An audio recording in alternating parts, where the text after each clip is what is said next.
It's all about the nervous system. And the part of the nervous system that I work with is the autonomic nervous system. And the autonomic nervous system, that's the part of the nervous system that controls all of the involuntary things like heart rate and heartbeat and blood pressure and temperature and even hormones, even thoughts and emotions.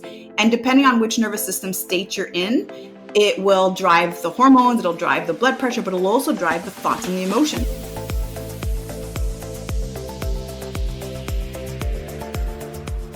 Welcome back, friends. I'm your host, Shaban, and with each episode, I am honored to be your coaching guide in the journey to make peace with food, fall in love with fitness, and ultimately yourself. My intention in each episode is to help you release the old story of who you are and step into the one you're always meant to be. We'll challenge conventional diet and fitness culture and understand the importance of tuning out all the shoulds they tell us to do and tuning into our own inner wisdom instead. What you focus on, you create more of. Through these conversations, you'll shift your focus from what you're supposed to be doing to who you want to be, so that health and fitness and ease around food is not just what you do, but who you are. And if you find that this conversation resonates with you today, then I want to invite you to join our free Make Peace with Food Facebook community at myfoodfreedomlifestyle.com, where you can connect with me and my team directly and access all the free trainings and resources we have for you so you can regulate your nervous system and make peace with food. And then also remember to share this episode with someone who you think needs to hear this today.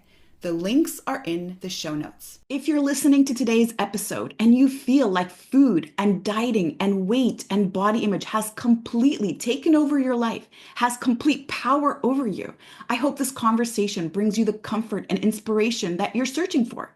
And remember, you're not alone. Healing is possible.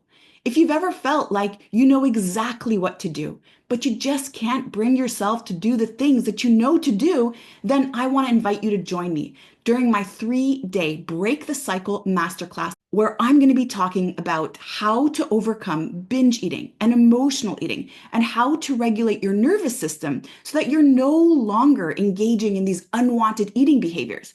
And this isn't a 3-day masterclass on weight loss, by the way. This is a 3-day masterclass on understanding how to break free from the cycle that's resulting in the side effect of weight gain. And that's the big difference, because you know this by now, that repeating the same thing over and over again, expecting a different result, is called insanity. You know that dieting doesn't work. You know that it's not about hard discipline and getting yourself to be on another plan or hiring a nutritionist to tell you what to eat. You know all the things. Heck, I bet you can even write a book on all the things. But what you do want to uncover is, why is it that you continue to sabotage? Why does it feel like you're always on the wagon or off the wagon? And that's exactly why I'd love for you to join me during this 3-day Break the Cycle Masterclass that I'm giving completely free. Now you can register at sherryshaban.com/break the cycle. Again, sherryshaban.com/break the cycle. Again, it's completely free to join. And the goal during these 3 days together is to uncover why it is that you continue to engage in unwanted eating behaviors, even though you know exactly what to do. sherryshaban.com/break the cycle. All right, now let's get into it. It's all about the nervous system. And the part of the nervous system that I work with is the autonomic nervous system. And the autonomic nervous system, that's the part of the nervous system that controls all of the involuntary things like heart rate and heartbeat and blood pressure and temperature and even hormones, even thoughts and emotions. And depending on which nervous system state you're in, it will drive the hormones, it'll drive the blood pressure, but it'll also drive the thoughts and the emotions. And so the two parts of the autonomic nervous system are sympathetic nervous state, which we've all heard of as maybe fight or flight or freeze. I call it protection mode. And then we also have parasympathetic, which is that rest and digest. That's the natural state that we're supposed to be in most of the time. That's where the body can start to regulate itself, regulate metabolism, regulate hormones, recover and regenerate any tissue and heal itself. And that I call safety mode. But the way that we actually trigger ourselves into protection mode, first of all, is only supposed to be temporary. It's only supposed to be for a short amount of time. Our body does its job. We either get out of a stressful situation, we're able to solve our problems, and then we're supposed to be able to regulate and come back to safety mode. But the way that, first of all, society is set up right now, where it's go, go, go, do more. Why aren't you working 7 days a week and don't sleep and don't this, and sleep is for weak people. And the way that we've actually started to believe all this. And then even when we notice how our kids, for example, are also living this lifestyle. I've got 2 teenage girls myself, and they start school very early in the morning. At the end of the day, they go to sports, and then they come back and do homework. And then on the weekends, they've got other sports and activities, and it is nonstop. And we're also conditioning them to the go, go, go. So that's one way that we kick in protection mode. But other ways also could be from trauma. And trauma could be, of course, sexual, or it could be physical, or it could be emotional. It could be living with someone who's narcissistic. You're in that type of toxic environment all the time, constantly triggering protection mode, constantly in that need to survive, to protect, to do something to save yourself. And then, of course, another form of trauma that we don't oftentimes talk about is food scarcity. Food scarcity is actually a form of trauma. Food scarcity could be real. So as in, I grew up, mom could barely put food on the table. I went to bed hungry often. Or it could also be imposed food scarcity, which I call diet. Dieting is an imposed food scarcity. When we restrict ourselves, we again turn on that nervous system response. That's why, Laura, we're so afraid of food, and we're so afraid of gaining weight, and we're so afraid of getting big, and we're so afraid of how we look, and we shame ourselves and we hate ourselves through that process. That is another way that we actually kick in that nervous system state. And when we're in that nervous system state, a couple things happen in the body. First thing, metabolism has to slow down. Why? Because the body's job is right now to conserve energy. When we're in that need for survival, she or he who has the most stored body fat is going to survive the longest. And the other thing that happens is we turn that reptilian part of the brain on. There's this inclination for binging that we all actually have, that we're able to turn on when we are in prolonged state of protection mode. And that's where now we see the cravings. We see the sugar cravings. We see that need to maybe turn towards food when we have certain emotions, such as loneliness or boredom or stress, or maybe even when we're sad, or even when we're angry, or even when we have joy, we turn to food to cope with those emotions. And so we can also nighttime snack. We can start to see that we have, again, this need to feel a little bit out of congruency with what we're wanting to eat and then what we end up eating. And so instead of really focusing on stop eating this and don't eat that, and this has high omega-3 and all these things, and again, repolarizing food, what we actually do is talk about how can we regulate the nervous system? How can I start to work on thoughts and emotions? Because when we're in protection mode, all of our thoughts are always on worst case scenarios. They're projected into the future, things that bring us uncertainty, anxiety, fear, doubt, all of this, helplessness. And then we're also projected on events that have happened in the past, which bring up those feelings of regret or remorse, or of something that is lost maybe. So a lot of sadness and maybe even depression. And when we regulate the nervous system so that we know how every single time we trigger this, we can control thoughts, control emotions to bring it back into safety mode, the cravings are gone. All of a sudden, the self-sabotaging behavior is gone. And today I'm talking about food, and I just want to say that food is one vehicle, but alcohol could be another vehicle, and cannabis can be another vehicle. Over shopping could be another vehicle. And so can actually watching porn, or having, let's say, extramarital sexual events, things like that. All of these are coping mechanisms that really stem from a dysregulated nervous system. And so the goal then is to really work on the internal environment. And because one thing I always share and teach is our outer environment, our physical body, is a direct reflection of what's going on inside. And so by understanding how to stay more centered in emotions, more centered around choices, then all of a sudden things start to be more in our control than out. Wow. That was amazing, and a lot, and such a great explanation, and gives an understanding to either our own behaviors or our teenagers' behaviors. So we wonder why sometimes they do things, right? In fact, we wonder that a lot. And we're like, why the heck did they do this? And there's a good chance that it's because they're dysregulated, right?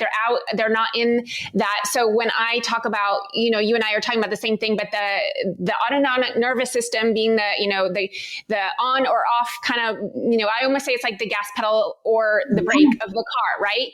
And it's like when you're very dysregulated, it's kind of like if you were to drive your car and be like gas, brake, brake. It's like a total waste of energy, and it's really damaging to your car, because your car is designed to go nice and easy, gas or brake, right? Not this kind of switching back and forth. And so when you're very dysregulated and your body doesn't know what to do, it kind of gets out of control.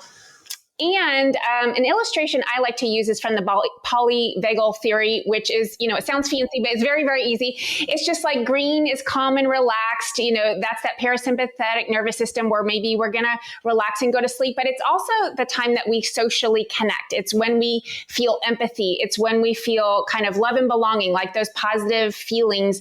And that is when we are the most regulated. And then you go up into the yellow zone, which is kind of like warning, just like a stoplight.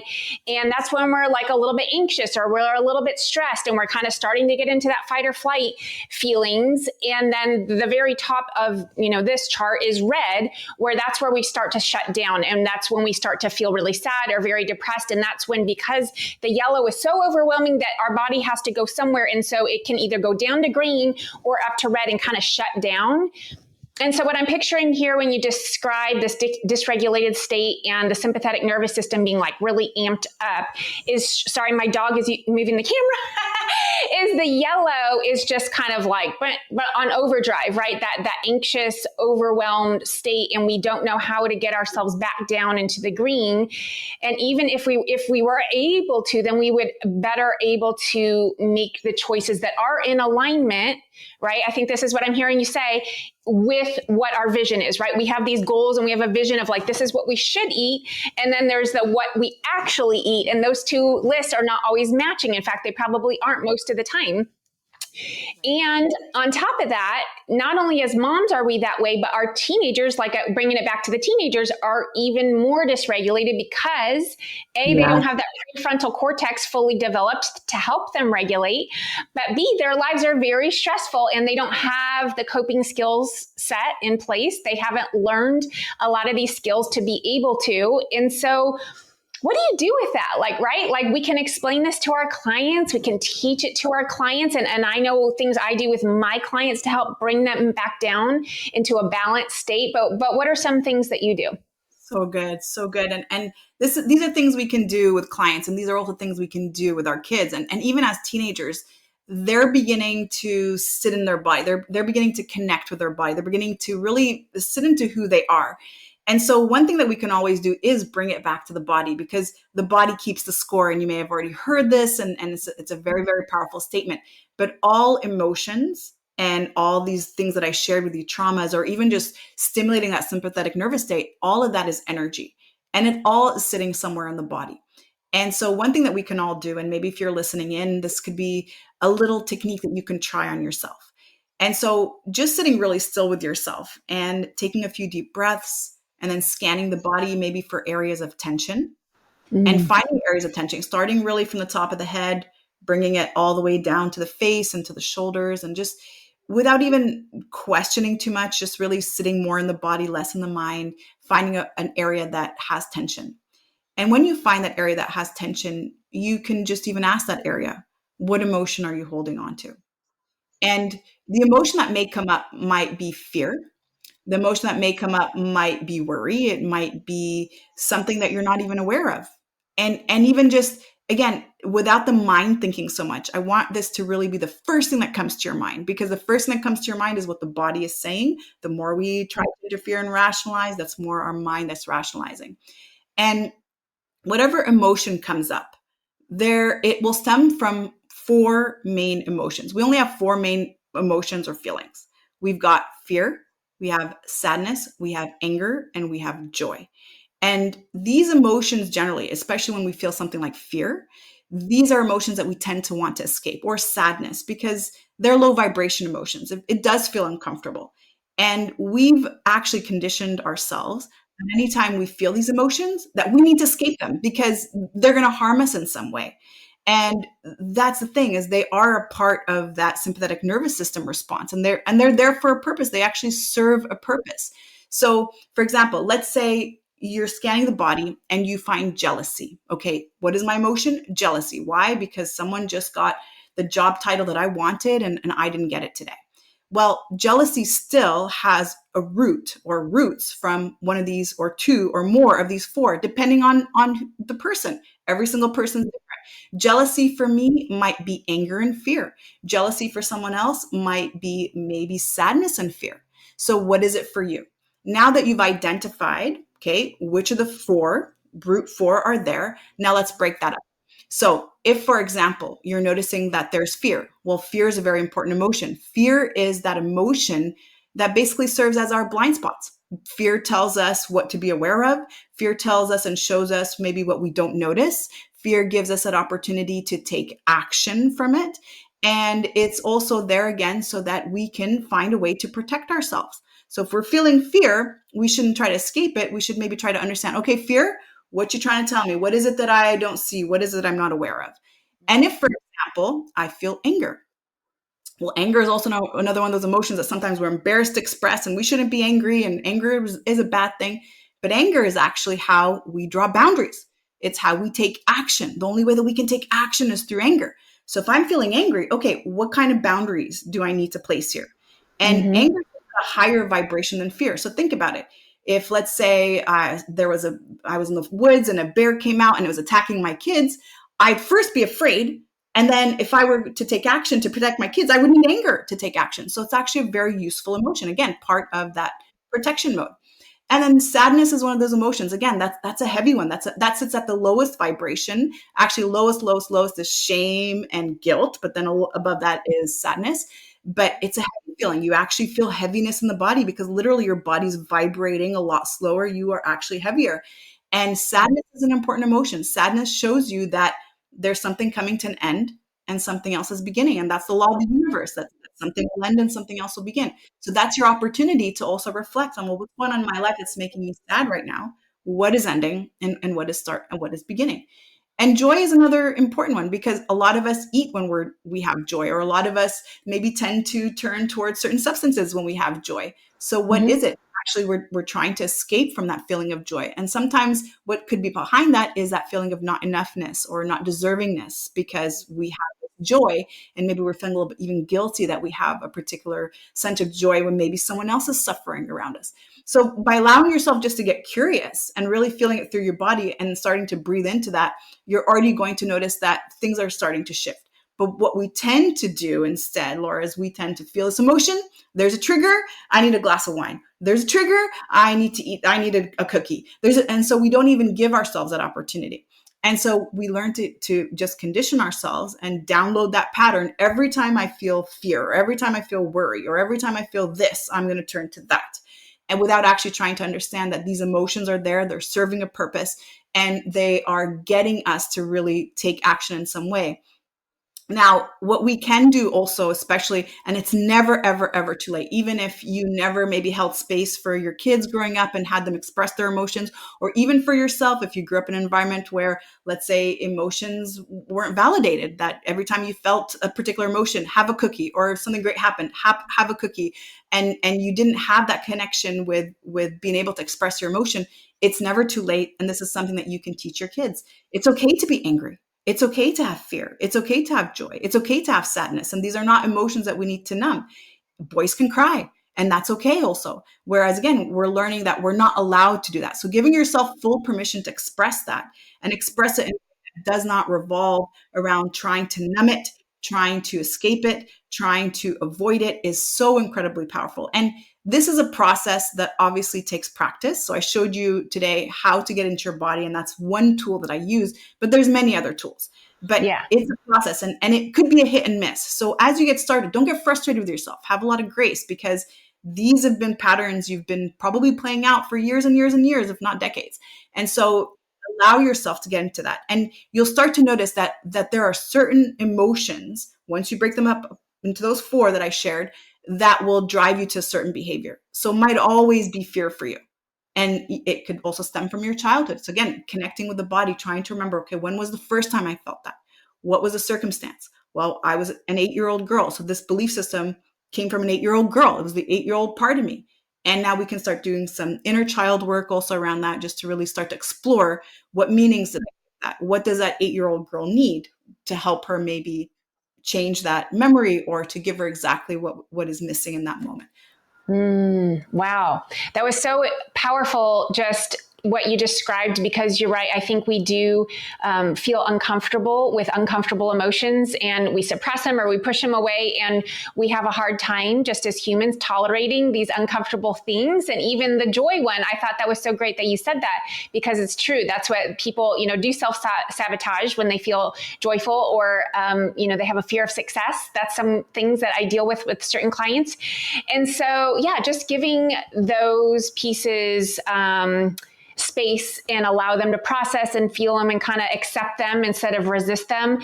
So I want to turn the conversation into a different direction before we wind down. Everybody's talking about the injectables for weight loss, the semiglutides, and I don't know all the proper terms for them, but it's a big thing. It's going on. I know a lot of people that are doing it, and I know a lot of people that have lost a lot of weight. They look amazing. What are your thoughts about that? So my thoughts are to do the research first and foremost, and to also start looking up people who are coming forward who are talking about the negative side effects that are not being spoken about. And the issue right now is that, of course, there are a lot of celebrities and big names right now standing behind these medications. But what I'll also say is do the research and find out the other side of the story. If it's too good to be true, most often it is too good to be true. These medications are generally given for people with diabetes, and now they're being prescribed to anybody who's wanting to release weight rapidly. And some of the side effects that I'm seeing with my clients, so things like gastric paralysis, there's, constipation, and it's taking Ozempic and semiglutides gives the body the same effect as taking laxatives for a long time. So if you know the effects of what happens when you take laxatives for a long time, you then lose the ability to have that natural smooth muscle contraction of the colon so that you can eliminate. And so taking Ozempic gives you the exact same effects. It also starts to tamper with the body's natural ability to regulate its insulin and its glucose metabolism. And what I always tend to see is that people are successful while they're on these medications. And of course, the idea is to continue to be on them. There's other side effects that include vomiting and diarrhea, and vomiting, violent vomiting, like not just feeling sick, but actually like, uncontrollable. And so a lot of side effects, and a lot of experts also are coming forward to talk about it. But basically, when you take Ozempic, you do release weight, yes. And the majority of that weight loss that you actually tend to experience is muscle mass. And so what we end up seeing is anyone who comes off this medication regains that weight back. And so you have to learn how to make certain shifts in your life first, in my opinion, and before you take any other medication that's going to assist you to do that. If you haven't done that yet, if you have not done that yet, what I would recommend is start there. There's so many ways that you can shift certain habits around your nutrition. And I'm anti-diet, and when I say this, it's really habits around maybe when you're eating, or bringing in certain habits before removing in other habits. But there's certain things that you can do around your nutrition and around your movement that could fit your lifestyle, that can be sustainable for you, and that can give you the result that you want. But it's our society now has, and just kind of what we're talking about with the nervous system, it has a focus on instant gratification and an instant reward. It's an instant reward. I want to do this, and I want to be finished in a month, and I want to see results yesterday. And we're no longer patient around how to actually continue to put in that work to see that long-term effect.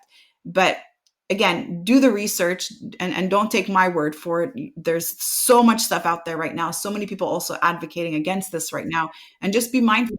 Again, if it's too good to be true, it's too good to be true. And there's always that rule when it comes to releasing weight. The faster it's off, the faster it comes back. So if you've made lifestyle changes that over a few months you're now starting to see the effect of, well, those are permanent. But if you make certain changes around your diet that have given you instant and fast results very, very quickly, then it's just as fast to come back to. Yeah, that's wow. Yeah, that's great. The other part that I'm not sure a lot of people are putting a lot of focus or energy into what I think of as the brain health. So, exercise. I don't know if you're familiar with Dr. Daniel Amen. I'm certified through him, and he's a big, very well-known psychiatrist who does brain scans, and he talks about how exercise is the WD-40 of the brain for the brain. So you're really keeping your brain healthy, and when you exercise, and when you don't exercise, your brain actually loses mass, and it loses lots of things, and it doesn't have what it needs to really be. A lot of us moms at some point have had brain fog. A lot of times it's like either after we've had the babies, or we're really stressed out and we're really tired, or at any point we've all kind of had it at one point or another. And in order to eliminate brain fog, to have great brain function, to have healthy thoughts and feelings like we're talking about, in order to have that prefrontal cortex, everything working properly, we need the good diet, we need the good exercise, we need the good stress management, we need good sleep. Like, all those modifiable lifestyle factors are not just about weight and looks and appearance, but it's actually about you being your best self. Being able to think clearly is like, I can't think of anything I wouldn't want to give up more, like my ability to think clearly. So good. Yeah. So well said. 100%. Yeah. And that's the thing too, is, we misunderstand that word diet, right? Or even just that focus on wellness, and diet most often times for us is what we're eating, what we're consuming through our mouth. But diet is exactly all the things that you just said, Laura. My diet is the air I breathe. It's the people I hang out with. It's what I watch on TV. It's the books I read. It's the conversations I'm sitting in. And it's all of that that's changing my body's chemistry, that's triggering the nervous system. All of that is my diet. And once you start to look at things differently in that way, and especially when you start to live in a way where everything is about an energetic exchange. Everything is about, okay, how is this going to trigger my nervous system? And how is it going to really impact my body? Instead of, how is this going to help me lose weight? And is this going to help me gain weight? And so instead of that being the exchange of currency, what if it's now, well, what's that going to do to my hormones? What is that going to do to my nervous system? And sleep is one of those important things that is oftentimes overlooked, just like movement, and when I say movement, I'm not talking about high intensity interval training. I'm really talking about just walking, just getting outside and connecting with nature, which is something, again, that we do less and less of.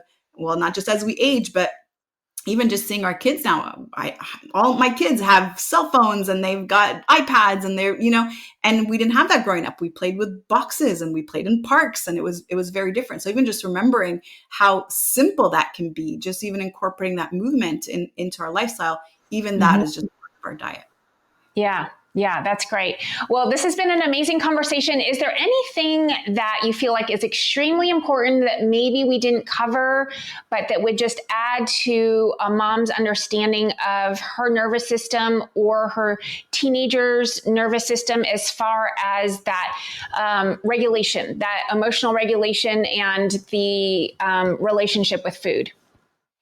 Well, so many things that we can add, but I think I would like to leave it off with just breath work and breathing. And this is, again, just part of what we were talking about before, breath being a part of diet.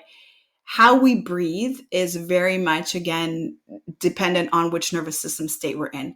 So imagine, somebody jumps in the room and you're like, and you get startled, and all of a sudden you're breathing through your chest, and everything in the day is stressful, and you're just, come on, kids, late, and everything is always up here in your chest. You're in protection mode. And a really, really quick way to regulate nervous system is just by changing breath. And one thing that we can do, all of us sitting here, putting one hand on the chest, one hand on the belly, taking deep breaths where as we inhale, we expand first through the belly button, and then lastly through the top of the chest. And as we exhale, releasing the top of the chest and then the belly button last, and just really doing those deep belly breathing and taking a moment in our days. And again, as busy moms are trying to work and keep the house clean and make sure dinner's there and the kids are well served, and oh my God, they're teenagers and their teenage problems. Like, I could tell you, I can relate with those. It's so important to make that time, and it takes a couple of minutes. And we don't do it. We always think that we don't have time. We don't do it. And we make time for everyone else. We make time for our kids. That's non-negotiable. But taking time for ourselves. And I'll tell you now, as the mom, you are the center of the universe of the household. And if you are regulated and if you are calm and if you are taking care of you and filling your own cup first and putting that oxygen mask on first, like they always say, you're going to impact your kids in the most positive way. Sometimes we think we have to do things for them so that they're good, but it's actually the opposite. We have to do things for us so that they're good. And when we can do that, when we prioritize ourselves, when we really take those moments for ourselves where it's not my moment for myself is to go eat ice cream. My moment for myself is to go breathe. My moment for myself is to go to connect with nature, go do art, go do that thing that I always want to do. That's a great way also to really regulate the nervous system. And so if you're listening to this and you're resonating with this, take that time, put it in your schedule, make that you time, and then see how that's going to start to impact everyone else around you. Thank you so much. I really love this conversation.